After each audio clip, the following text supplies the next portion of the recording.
এখন স্নান উপযুক্ত অবস্থায় নেই। দোকানগুলোকে পাড়ের কিনারা থেকে নিরাপদ থেকে সরিয়ে দিন। শ্রাবণ মাসের প্রথম সোমবার পূর্ণিমার কোটালে জলোচ্ছ্বাস দেখা যায় দীঘার সমুদ্রের মতোই গঙ্গাসাগরেও, যার জন্য জলোচ্ছ্বাস দেখা যায় সৈকত নগরীর মতো কপিল মুনির আশ্রম চত্বরেও। উল্লেখ্য, আবহাওয়া দফতর পূর্বাভাস দেয় 40 থেকে 50 কিলোমিটার বেগে ঝোড়ো হাওয়া বইবে। তার মাঝেই জলোচ্ছ্বাসের ঢেউ আছড়ে পড়ে বাংলার অন্যতম পর্যটন কেন্দ্র দীঘায়। সকাল থেকেই পর্যটকরা সমুদ্রের গর্জন আর গার্ডওয়াল টপকে জল চলে আসার দৃশ্য দেখে আনন্দে গা ভাসাতে চান। বর্ষার মাঝে এই জলোচ্ছ্বাসকে ভ্রমণ পিপাসুরা দৃষ্টিনন্দন বলে উল্লাস প্রকাশ করেন। এ তো অসম্ভব জলোচ্ছ্বাস হচ্ছে, গত দুদিন ধরেই হচ্ছে। আজকের প্রকোপটা ভীষণই বেশি।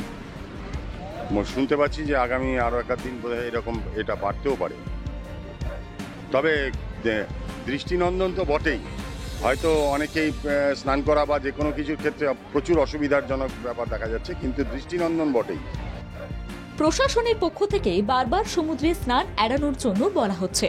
বিপদ এড়াতে সজাগ রাজ্য প্রশাসন ধারাবাহিক প্রচার করে।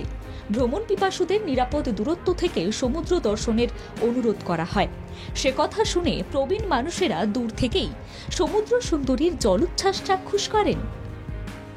আমার এই 71 বছর বয়সে আমি দীঘার এই রকম ঢেউ, এই যে প্রবল আগ্রাসী ঢেউ, যেখানে আমি এই প্রথম উপলব্ধি করলাম।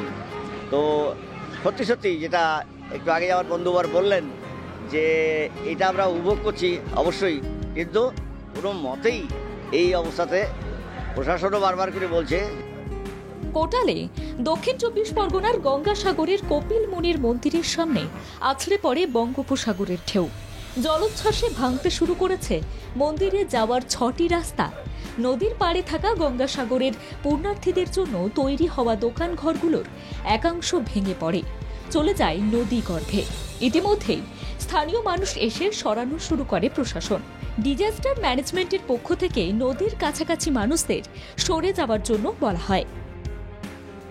এইভাবে প্রত্যেকটা দোকান ভেঙে বলো, রাস্তা ভেঙে বলো, ঢালাই রাস্তা সব ভেঙে অনেক কমে গেছে। নদীতে আমাদের মানুষ, আপনি তো দেখছেন যে আমাদের নদীর মধ্যে কত জিনিসপত্র ক্ষতি হচ্ছে। খাট চলে গেছে, কাল খাট চলে গেছে নদীর মধ্যে, মানুষ দেখছি আমরা পূজা করবো, এরকম গাছপালা সব ভেঙে।